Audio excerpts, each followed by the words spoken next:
Hey everyone, and welcome back for another deep dive. This time, we're going to be looking at AI, Okay. all the hype, surrounding it, and try Hmm. to kind of get to the bottom of, what's real, what's not, what we Yeah. should be paying attention to, Yeah. all that good stuff. Yeah. And to help me do that, we have a fantastic expert, Dr. Yogesh Malhotra, Great to be here. who is not only a scientist, but also a venture capitalist. Right. So he's coming at this from a Hmm. really interesting angle. Yeah. Um, he's worked with the Pentagon, MIT, Princeton, so Oh, he's got a lot of experience in this world. yeah. He's really at the forefront of this whole AI revolution. Definitely. And one of the things that he talks about that I found really fascinating is this concept of humanistic AI. Yeah. Can you kind of break that down for us a little bit? What Look, exactly does that mean? so, there's all this talk about, AI being this revolutionary force, right? Right. But Dr. Malhotra really believes that, human intelligence needs to be the driver in this revolution, not just a passenger. Okay. So it's about making sure that AI serves human needs and values, Wow. Yeah. not the other way around. That makes a lot of sense. Yeah. But, there's so much buzz right now about these large language models. Yeah. ChatGPT comes to mind immediately. Right. But Dr. Malhotra seems to be urging a lot of caution, Yeah. especially with these large language models. Why is that?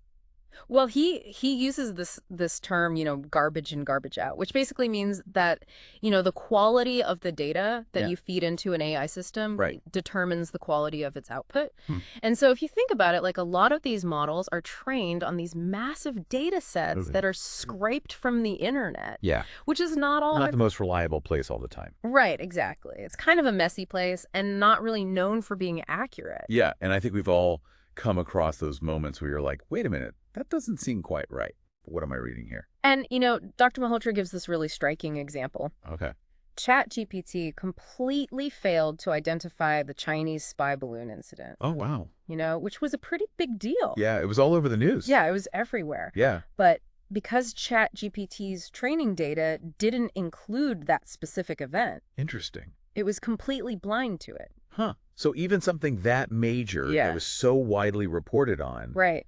it just didn't pick up on it at all. Exactly. And that leads to this point that, humans are the real agents of risk. Wait, so you're saying it's not the algorithms themselves that are dangerous? Well, not necessarily. It's more about how humans are designing them, using them, Okay. even hyping them up. Oh. That creates the real problems. So it's our choices and actions Yeah. ultimately Yeah. that determine the impact. Yeah. There's this great analogy he uses. He says, guns don't kill people, people do. Okay. It's the same with AI. Human greed bias, the desire for quick profits, all of that can lead to cutting corners, making promises Right. that can't be kept, and ultimately real world harm. And we've kind of seen this play out, with things like the FTX fraud, Exactly. all the self-driving car controversies. Those are perfect It examples. seems like every week there's something new that's coming up Right. that, makes you question, okay, where's the line? Yeah. Where's the balance here? It's not about fearing the technology itself, Right. but about being very mindful of how we develop and deploy it. So thinking about that whole data integrity piece. Yeah. One of the things that Dr. Malhotra seems particularly concerned about is this issue of biased training data, Right. especially with these large language models. Yeah. And he brings up Wikipedia as this perfect example. Okay. Wikipedia is this incredible resource. Yeah, absolutely. I use it all the time, but even its founders acknowledge Oh, yeah, that it's not always totally objective. of course. Right. And so Dr. Malhotra asks this really crucial question. If these large language models are trained on data from sources like Wikipedia, Yeah, can we really trust the information that they generate? that's a really good question. Yeah, it makes you wonder how much of what we're seeing from AI is accurate Yeah. and how much might be influenced by the biases in its training data. And this is where Dr. Malhotra's background in cybersecurity and knowledge management really comes into play Right. because he understands the importance of data integrity Yeah. and how even small biases in that training data can have huge impacts down the line. Exactly. And so it's not just about the algorithms being smart. All right. It's about making sure they're learning from the right information. So it seems like he's pushing for something beyond just ChatGPT Right. and these large language models. What is that? Yeah, he talks about the need for what he calls quantum minds. Okay, now you're really pulling me in here. Yeah. Quantum mines, this sounds like something straight out of a, sci-fi novel. Right. What does that even look like in practice? So think about it this way. In a world that's constantly changing, Right. we can't rely on static knowledge or pre-programmed solutions. Yeah, it seems like everything's changing faster and faster. Exactly. Yeah. And so we need to be agile, we need to be adaptable, Right. and we need to be able to think on our feet. So almost like an improvisational jazz musician who can just kind of, go with the flow and riff based on what's happening. Exactly. And Dr. Malhotra believes that cultivating this kind of quantum mind is essential for navigating all these uncertainties of the AI era. So how do we actually develop these quantum minds? Right. So it's not about taking a single course, but about shifting our mindset. It's about lifelong learning. Got it. Constantly experimenting and embracing different perspectives. I like that. And he also talks about developing what he calls interpretive flexibility, which is basically the ability to see things from multiple angles and understanding that there can be different interpretations of the same information. So AI might be great at processing all that data. Right. But it's humans who are really good at seeing that bigger picture. Exactly. AI can analyze those massive data sets, Yeah. but it often misses the forest for the trees. Right. Humans are still much better at connecting the dots, seeing the patterns, and understanding the meaning behind all that data. So it's almost like a collaboration where AI handles that heavy lifting of data processing. Exactly. And then humans can focus on that higher level thinking. And that leads to another really fascinating idea that Dr. Malhotra introduces, which is this concept of meaning-driven artificial intelligence. Meaning-driven AI, what is that? So he argues that we need to move beyond just feeding AI raw data. We need to start teaching it to understand meaning. Some context. Context, human values, all of that. Wow, that's deep. Yeah. So it's not just about making AI smarter. Right. It's about making it understand what actually matters to us humans. Exactly. Yeah, it's like, instead of just teaching a kid a bunch of rules, we're teaching them to understand the difference between right and wrong. But even humans sometimes struggle with those ethical dilemmas and those conflicting values. So how do we teach AI to navigate something that we sometimes find so difficult ourselves? That's the million-dollar question. Right. And that's why Dr. Malhotra believes that human intelligence needs to be at the forefront of all of this. Yeah. We need to be having these open and honest conversations about what we value, what our goals are, and what kind of future we actually want to create with AI. This has been so eye-opening already. We've gone from garbage in, garbage out to quantum minds. I know, right? My brain is buzzing over here. It's a lot to take in. And this is just the beginning. Right. In the next part of our deep dive, we're going to dig even deeper into Dr. Malhotra's work and explore some potential solutions for building a future where AI and human intelligence can really work together harmoniously. I can't wait. So stay tuned, folks, because this conversation is just getting started. Welcome back. So after that last conversation, I'm like even more curious about how we actually get to this meaning-driven AI. Right. It sounds amazing in theory, but how do we actually make it happen? Well, Dr. Malhotra suggests that it starts by recognizing that AI shouldn't just be about mimicking human intelligence, but about amplifying our unique human strengths. So what would be some examples of that? Well, humans are really good at things like understanding nuance, context, all that kind of fuzzy logic that computers still really struggle with. It's funny you mentioned that because earlier we were talking about, those limitations of large language models. Right. And how even with all their processing power, they can miss the forest for the trees. Exactly. That's what Dr. Malhotra is getting at. AI can crunch numbers, analyze data at incredible speeds, but it often misses that deeper meaning, the why behind the what. Right. Humans are still way better at connecting those dots, seeing that bigger picture, and making judgments based on context.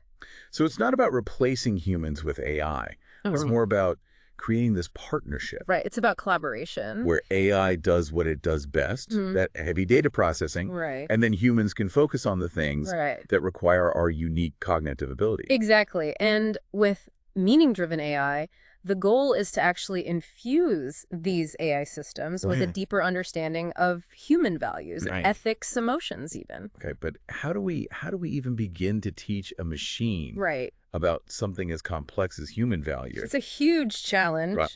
Dr. Malhotra acknowledges that. And he kind of suggests that instead of just giving AI a set of rules to follow, it's about helping it develop almost like a moral compass. A sense of empathy and understanding of, the impact its actions can have on people's lives. So it's less about programming specific right and wrong answers and more about helping AI learn to reason ethically and make judgments based on a deeper understanding of those human values. Exactly. But even humans, we struggle with ethical dilemmas all the time. All the time. They have different values, different beliefs, different ways of seeing the world. Exactly. I mean, just look at how much debate there is about things like social media algorithms or facial recognition technology. Exactly. There's so many different perspectives on what's ethical, what's not. And that's why it seems like Dr. Malhotra really stresses that importance of human intelligence. Yes. Being at the forefront. At the forefront, absolutely. Of AI development. Yes, we need to be having those open, honest conversations about our values, our goals, the kind of future we want to create with AI. So we can't just assume that AI will figure all of this out on its own. No, we can't just leave it to the machines. It makes you realize that, building this meaning-driven AI, it's not just a technical challenge. It's also a social and philosophical one. Absolutely. And it goes hand in hand with, developing those quantum minds we talked about earlier. Yeah. If we want to build a better future with AI, we need to be willing to challenge our own assumptions. Okay. Listen to diverse perspectives. Yeah. And just be open to constantly, evolving our understanding of the world. It sounds like, building this meaning-driven AI is going to require a whole lot of collaboration. It is. Not just between technologists, but, philosophers, ethicists, social scientists. It takes a village. Yeah, it really does. It's a massive undertaking, but the potential benefits are huge. Okay. I mean, imagine AI systems that can help us solve some of the world's most pressing problems. Climate change, poverty, disease, while respecting human values and promoting fairness and justice. Okay, now that's a future worth striving for. Right. But before we get too carried away with all the possibilities, I'm kind of curious to see how AI is actually being used in the real world right now. Okay. Like how are these ideas being applied in fields like healthcare? Finance, education. That's a great point. Yeah. Let's dive into some specific examples. Okay, let's start with healthcare. Okay. How is AI being used to, improve people's health and well-being? Well, one area where AI is making a huge impact is in diagnostics. Oh, okay. AI algorithms can analyze medical images like X-rays, MRIs, with incredible accuracy, often surpassing human doctors. Really? In detecting subtle abnormalities. Wow, that's pretty amazing. It's a testament to the power of AI to process these massive amounts of data. Right. And identify patterns that we as humans might miss. So it's not about replacing doctors altogether. Right. It's more about giving them like another set of eyes. I imagine this could be especially valuable in areas where there's a shortage of specialists. Right, or where access to healthcare is limited. So it's not just about making healthcare more efficient. It's also about making it more equitable. Absolutely. And AI is also being used to develop new drugs and therapies at a much faster pace than traditional methods. So how does that work?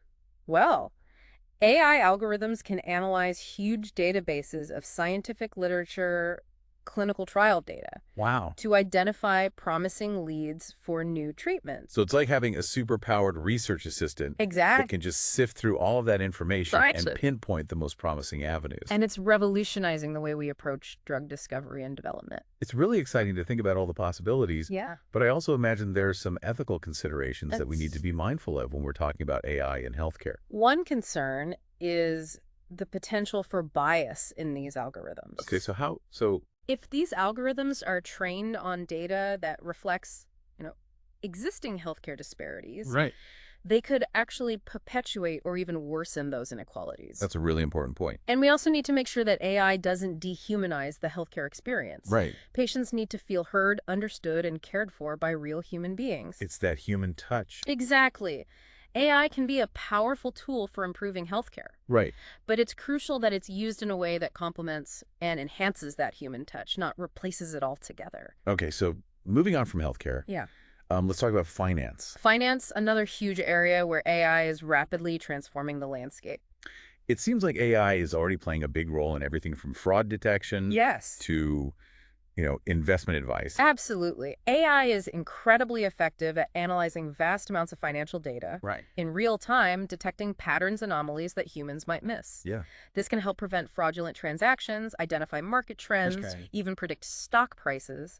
So it sounds like AI is becoming kind of a must-have tool It's changing the game. for anyone who's working in finance. Absolutely. And, AI-powered robo-advisors are becoming increasingly popular, Oh, yeah, I've heard about those. offering personalized investment advice Okay. at a fraction of the cost of traditional financial advisors. So it's not just being used by, financial professionals. Right. It's also becoming more accessible. Exactly. It's democratizing access to this sophisticated financial advice, Okay. potentially helping more people make sound investment decisions. But just as with healthcare, I imagine there are also some ethical considerations Of course. when it comes to AI in finance. One concern is the potential for AI to create new forms of financial inequality. Okay. How so? So, for example, if algorithms are used to make lending decisions, Right. they could inadvertently discriminate against certain groups of people, Yeah. perpetuating these cycles of poverty. That's a serious issue. We need to make sure that AI is being used to promote financial inclusion and opportunity, Right. not to exacerbate these existing inequalities. So it's about using it responsibly. Exactly. And we also need to be wary of the risks associated with algorithmic trading. Oh, yeah. If these algorithms were not properly designed and controlled, Right. they can create market instability, Yeah. even trigger financial crashes. That's a little scary. It highlights the importance of having human oversight Yeah. and regulation in place Checks and balances. to ensure that AI is being used responsibly. Okay, so we've talked about healthcare. We've talked about finance. Right.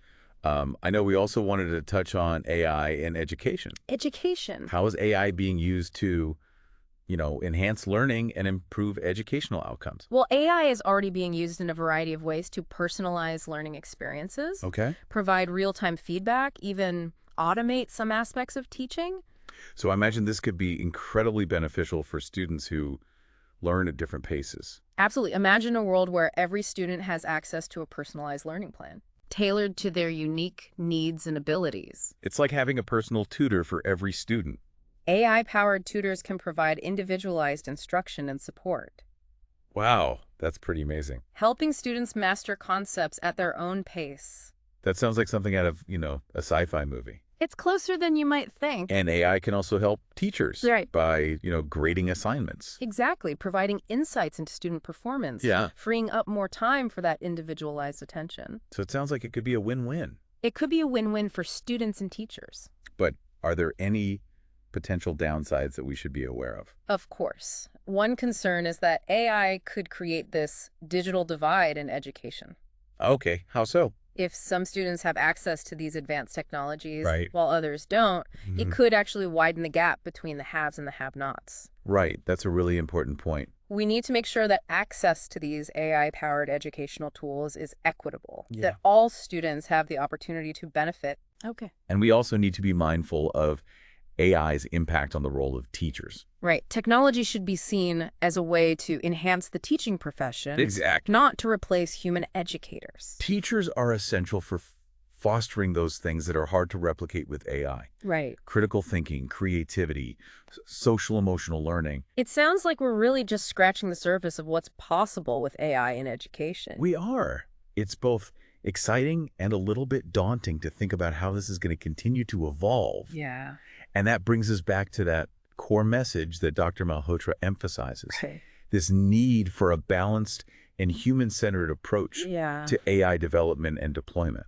This has been such a fascinating journey so far, exploring all these different facets of AI. It has been. I know there's still more to uncover. There is. So in the final part of our deep dive, Yes. we'll wrap things up by reflecting on what we've learned and Okay. exploring some key takeaways Yeah. for navigating this increasingly AI-driven world. I can't wait. So stay tuned, everyone, for the final part of our AI deep dive. Welcome back, everyone, for the final part of our AI deep dive. It's been quite a journey. It really has. We've covered so much ground, Mm-hmm. from the limitations of large language models Right. to the potential of this meaning-driven AI Mm-hmm. and the importance of developing, those quantum minds. Absolutely. And we talked about AI in healthcare, finance, education. I mean, it's clear that this technology is already touching Yeah. so many aspects of our lives. It really is. And it's only going to grow in the years to come. Exactly. Yeah. So as we wrap things up, I'm curious, what are some of the key takeaways that you hope listeners will walk away with from this deep dive? Well, I think one of the most important things to remember is that AI is a tool. Okay. It's not inherently good or bad, Right. but its impact really depends on how we choose to develop it and use it. That makes sense. It's like fire. It could be used to cook food or it can burn down a house. Exactly. And just as we've learned to harness the power of fire safely and responsibly, we need to do the same with AI. Okay. And Dr. Malhotra really emphasizes that this starts with recognizing the limits of current AI, Okay. particularly those large language models that are getting so much attention. Right. We talked about how those models can be incredibly impressive, Yeah. but they're still prone to biases, errors, Yeah. and just a general lack of real-world understanding. Exactly. So we can't just blindly accept what AI tells us. Right. We need to develop our own critical thinking skills. Okay. Learn to question the information that we're given. Right. And just be aware of that potential for bias. So it's almost like we need to become more discerning consumers of information. That's a great way to put it. In this age of AI. And this is where that concept of quantum minds becomes so important. Okay, so remind us again, what are those quantum minds all about? So developing those flexible, adaptable mindsets that allow us to navigate, all this complexity, uncertainty, and rapid change. So it's about embracing lifelong learning. Absolutely. Staying curious. Yeah. Being open to new ideas and new perspectives. Exactly. It's not just about, acquiring specific technical skills, but about cultivating those broader cognitive abilities that allow us to thrive in this, increasingly AI-driven world. And one of the things that really struck me is this idea that, AI at its core is a reflection of its creators. Yeah, that's a really important point. So the values, the biases, the assumptions of the people who are designing and developing these systems, they're going to be embedded in those systems. Absolutely. It really highlights the importance of diversity, equity, and inclusion in this field. Yeah. We need to make sure that the people who are building AI represent a wide range of backgrounds, perspectives, lived experiences. Otherwise, we risk creating AI systems that perpetuate existing inequalities. Right. Or reflect the biases of just a select few. And that's why Dr. Malhotra is such a strong advocate for this idea of humanistic AI. Right. It's about putting human needs and values and aspirations at the center of AI development. It's about making sure that AI serves humanity. Exactly. Not the other way around. And recognizing that AI at its best can be this incredibly powerful tool for amplifying human capabilities. Okay. Helping us solve complex problems. Right. And creating a more just and equitable world. This has been such a fascinating conversation. It really has. It's given me so much to think about. Good. I'm sure our listeners are feeling the same way. I hope so, and I hope this conversation will continue, long after this episode ends. Yeah. Because we all have a role to play in shaping the future of AI. Absolutely. Oh. So as we conclude this deep dive, I want to leave our listeners with one final thought to ponder. If AI is a reflection of its creators, what kind of future do we want to create with it? That's a powerful question, and one that I think deserves careful consideration from all of us. Right. Thanks for joining us on this incredible journey. Be sure to check out the show notes for links to Dr. Malhotra's work and other resources, and keep exploring, keep questioning, keep engaging in this really vital conversation about the future of AI. Until next time,